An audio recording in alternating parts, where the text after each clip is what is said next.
Welcome to Verastahl, a YouTube channel devoted to my horror stories. I'm Brandon Faircloth, and if you enjoy the story you're about to hear, please like, share, and subscribe. Before we begin today's story, I'd like to mention that my latest book, The Joker's Wild, is now out and available. Links to that book, as well as all of my other books and my website, are going to be down in the description below. Today's story is called Marrowtooth. I was frightened of my grandmother when I was a little girl. Her house lay at the edge of a foul-smelling bog filled with snakes and strange bugs during the day, and alien bird cries and flickers of green swamp fire at night. My mother would always reassure me that she had grown up there, and that while, yes, there were some dangerous critters roaming around, as long as I stayed inside of the house and watched where I put my hands and feet, I should be fine. That eased my fears of the house and yard a bit, but it did very little to help with my fear of the woman that lived there. It wasn't that she was unkind, and she acted as though she was happy whenever we came to visit, but I still found her off-putting all the same. I'd like to say it was her odd ways, the small, furtive movements of her thin lips as she sucked idly on hard candy, her dark eyes darting this way and that as though she was following the invisible motions of some internal metronome. Or perhaps the way she seemed to panic as it grew closer to dark, wanting to make sure that we were all inside and her safety candles were lit at the threshold of every door and window. But to be honest, my mother seemed to take these things in stride when we visited, and so I quickly grew to be used to them as well. No, the main problem was her leg. She wore a brace on her right leg, an ancient-looking metal and leather contraption that may not have been the same one that she first got as a teenager 60 years earlier, but I couldn't have said for certain. She always wore it for support, and the soft metallic creak, creak, creak it made as she puttered around the house always set me on edge during the day and terrified me in the small hours of the night. But even the brace wasn't the worst part. It was the smell. As long as I knew my grandmother, she always kept her lower right calf wrapped in gauze.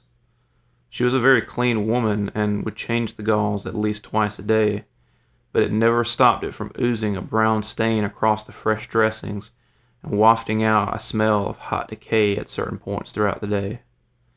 Much like the swampy marsh that surrounded us, I associated that smell with death and some terrible unknown, and I was horrified by it. I still am. When I was 11, I walked in on my grandmother changing her dressing.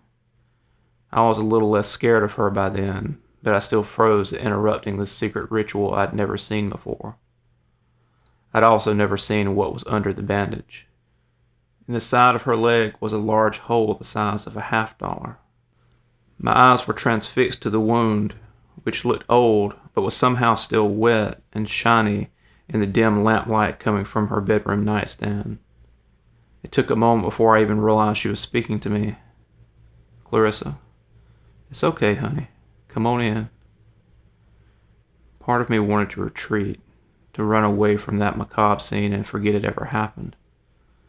But another part of me seemed to sense this was a chance, maybe my only chance, to find out more about what had happened to my grandmother. She never talked about it, and when I asked my mother, she would just awkwardly change the subject or say all I needed to worry about was minding my granny when we were near the swamp. So I went on in and sat in a chair opposite where she was applying a fresh bandage. She worked with the speed and ease of ingrained routine, and within a few moments she was finished and looking at me again with a small smile. "Wondering what that place on my leg is?" I nodded with a child's honesty, and she gave a laugh. "I don't blame you, honey. It's funny looking, ain't it?" I leaned forward a little, wrinkling my nose at the still dissipating rotten smell. "Are you sick?" Her smile faltered a little before she shook her head slowly. "No, not as such. I'm old, and I guess that's a form of illness. Time's a disease they'll never cure, my grandmama used to say. But no, I'm all right.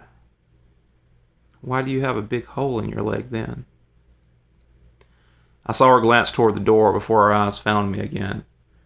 Her voice was slightly lower when she spoke next. That was from something out in the swamp. Dark. Folks around here call it Marrowtooth. She paused a moment, giving me a considering look. You sure you want to hear this? It can be a skittish little thing at times, and I don't want no trouble with your mama if you can't sleep tonight. My curiosity piqued. I nodded and asked her to go on. When I was young, just a few years older than you, I went caterwauling with some friends of mine. That's what we called it when we went wandering the swamps looking for something to get into. We had headed out in the early afternoon, and all three of us were raised here. We knew these lands better than most anyone, but somehow, on that day, we got lost. That by itself isn't overly remarkable. Swamps are tricky places. Lots of places look the same, and the same place can look different depending on the weather and the time of day. If you roam the swamps all the time, you're going to wind up lost once in a while. Main thing is you don't panic. You either orient yourself or backtrack until you find something that you recognize. I was with my best two friends at the time, Jessie and Ori. And though Jessie had only lived in the area a few years, she recognized we were lost before me or Ori did. She said the trees looked funny. And she was right. I couldn't rightly say what kinds of trees they even were, other than they were twisted and sinister, with pale white bark and bright purple berries that I'd never seen before. Ori was usually full of beans when it came to stuff like this, puffing up his chest and making jokes to impress his best friends, who also happened to be the only girls his age he wasn't awkward around. But he wasn't laughing now. Instead, he just grabbed our hands as we turned and started heading back the way we came. We all knew something was wrong, but we didn't say it, as though speaking it would give it more power. Instead, we just wanted to follow our trail back home. Tracks are tricky things in a swamp. They can fill in if the ground is too wet, or not take at all if the ground is too hard or uneven. It took us a minute, but then we found them. Jesse's cowboy boots, Ori's sneakers, and my old work boots I'd saved up for the summer before. The sun was starting to go down, but we were making good progress, and every time we'd hit a patch without any tracks, one of us would spot some sign or recognize some landmark. Within a few feet of that, we'd pick up our old trail again. We'd been backtracking for probably 10 minutes when Jessie froze. What's that? I looked to where she was pointing, farther up the path we were taking. At first I didn't see anything, but when I heard Ori let out a curse, I eased forward and looked again. It was our tracks. But it wasn't just our tracks, because instead of 3 sets of footprints, there were 4. I knew the tread of our shoes, and the other tracks didn't seem to have been made by shoes at all. Instead, they looked like the marks left by bare feet, only feet that were strange, long and narrow, and ended in spindly toes that seemed to sink deep into the ground. I sucked in a breath and saw my own fear mirrored in their faces. Me and Ori said it at the same time. Marrowtooth. There was an old legend around these parts of a coven of witches that used to roam the swamps late at night. They made wicked deals with old things that lived in the rotten heart of this place. One of those things was Marrowtooth. I never knew what he was supposed to be exactly. Some said a demon, but I don't know if that's right. But if his origins and nature were unclear, his habit was not. The stories went that if you got caught off by yourself in the dark parts of the swamp, you might find yourself being followed by Marrowtooth. He'd follow you for a while, tricking you and getting you more turned around. And once he grew bored, he would fall on you and drain you dry. The reason he was called Marrowtooth was because of how he looked and what he did. His head was slit like that silly putty he used to play with. Bare slits for eyes and a nose. But his mouth, well, his mouth was wide and strong, and when he opened it, you saw a single thick tooth coming down like a reaper's scythe. When I was a little girl, Marshall Rowe was found just a few hundred feet from his house, after having been lost for days. He had a hole in his back, and all the marrow had been sucked from his bones. I overheard my papa say once that his bones had just crumbled like powder when they moved the body. Now my father, like most, could be prone to fanciful tales, but he hadn't been fanciful when he was saying that. In fact, it was one of the few times I remember ever hearing him sound scared. As the three of us looked around the forest for whatever had been following us, I understood that fear. I had never been much for ghosts and goblins, but I had seen the trees and the tracks, and I knew something was wrong. There was an electric warning on my skin and a taste in my mouth like I was sucking on a penny. Something was coming. We started moving again at a quicker pace, our eyes now torn between the path back and the trees around us. Jessie wasn't as familiar with the stories as me and Ori, but she had heard of Marrowtooth and knew enough to be scared when her best friends were. Ori was a bit on the heavy side and was getting winded as we went, but he was still whispering that we needed to hurry, that the tracks must have left ours at some point, that this thing could be anywhere. And then Ori was just gone. We looked for him for what felt like an hour, but I have a feeling it was much less. Me and Jessie took turns calling out to him, and we were never more than 10 feet from each other the whole time. I was terrified, but I was also determined that we weren't leaving until we found him. Ori had been my best friend as long as I could remember, and I kept telling myself he must have stepped into a bog or fell out somewhere and we were just missing him. But then I realized I was searching alone now, because Jessie was gone too. I ran then, any idea of following tracks or searching for my friends lost in my fear. I had seen a fox run down a rabbit once, and I'd always wondered what that tiny screaming thing must have been thinking as it ran for its life. After that day in the swamp, I didn't have to wonder no more. I cried a little when I broke through some brush and saw I was only half a mile from home. I found my mama and told her what happened, and the next 3 days the whole community was out searching for Ori and Jessie, but they never saw any sign of them. I wanted to go back out and help search, but I was terrified to leave the house. It was 2 weeks before Papa said I had to go to town. He was busy around the house, and Mama had been down with sickness for the last 2 days. It was hard going outside, and I dreaded the long walk into town, but at least it was a bright day, and my route took me away from the swamp. The trip was uneventful, and I was actually feeling better by the time I made it back. It was as I was about to climb the front steps that I heard a voice coming from under the house. "Libby." I stopped mid-step, my pulse pounding.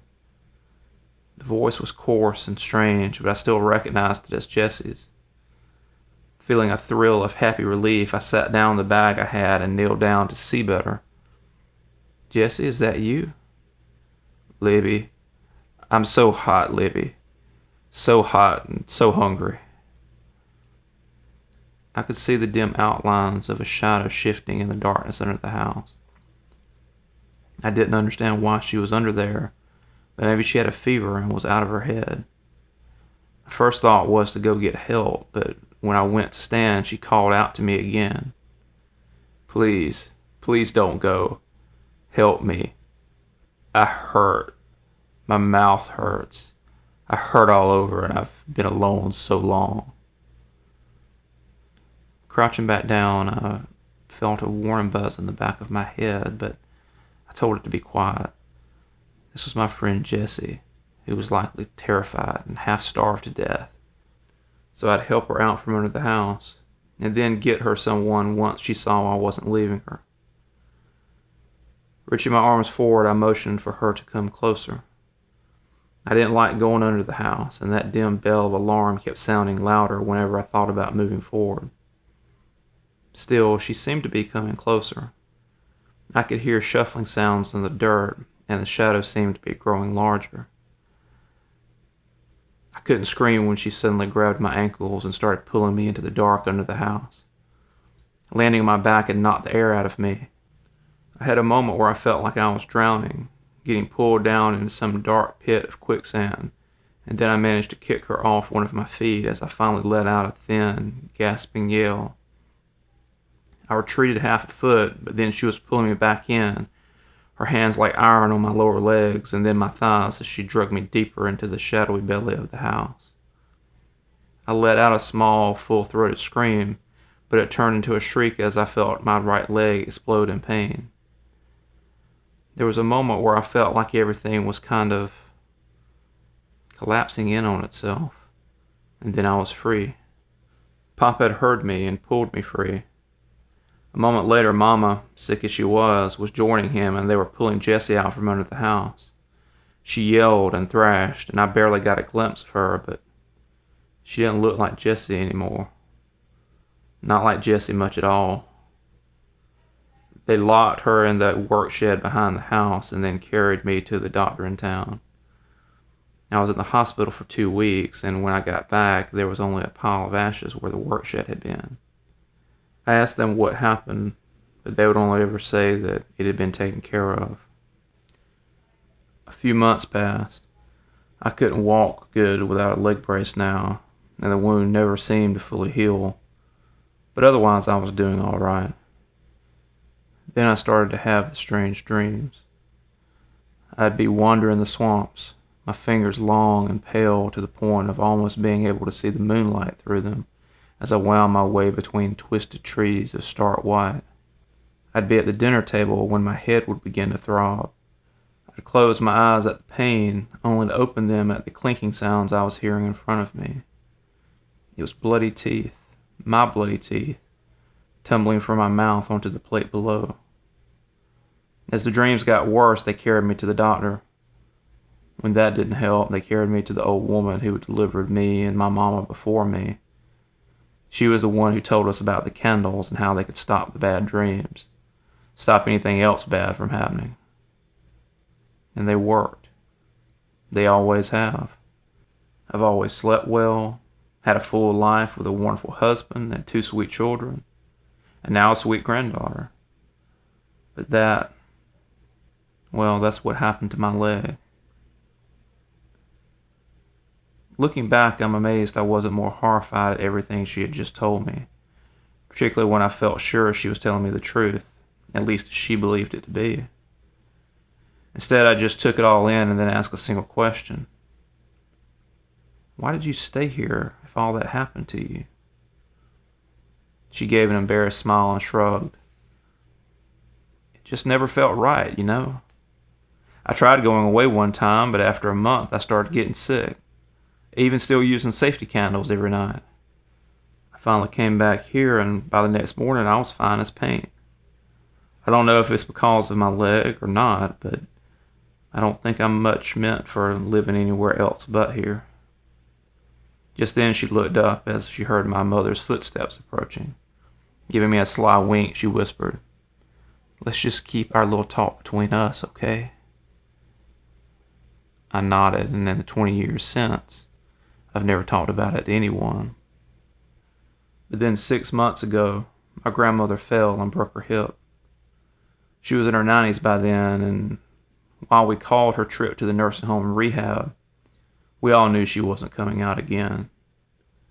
Still, she was in good spirits overall, and once we briefed the night staff on her routine of having a candle lit at the door and window of her room, my grandmother seemed content. I lived farther away by then, and it was 3 months before I had made it back to see her. I intended on arriving by mid-afternoon, but it was well after dark before I entered the nursing home and found my way to her room. The room was dark and silent, the only sound a light noise of rain starting to hit the window outside as I stepped further in. Looking around, I fumbled for a light without success as I tried to distinguish the shadows in front of me by the dim ambient light of the hallway. There was the bed, but where was she? For that matter, where were her candles? Creak, creak. I looked around at the noise. Grandma? You here?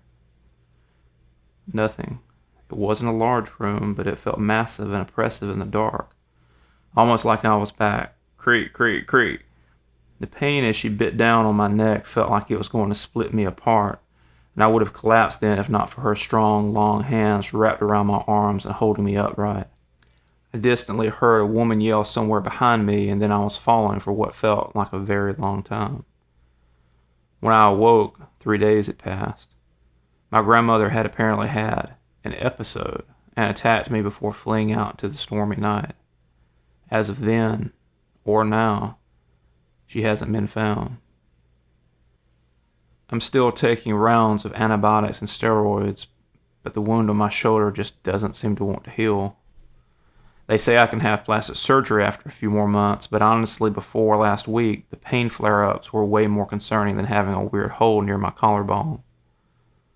The pain was crippling at first, and while medicine took the edge off of it, it wasn't until last week that it began to fade out to something more manageable. At the same time, the strange dreams began. At first, I thought it was a new side effect of the meds, and then I thought it was a precursor to the flu I seemed to be getting. I've tried more medicine and rest, and even lighting candles at every door and window, but I keep getting worse. When I looked in the mirror this morning, I barely recognized the woman looking back. Pale and gaunt, with thin, white lips that moved restlessly as I looked on in growing horror. There was something in my mouth, and as I opened wide, I half expected to see a piece of the hard candy my grandmother loved resting on my tongue. But it wasn't. It was two of my teeth.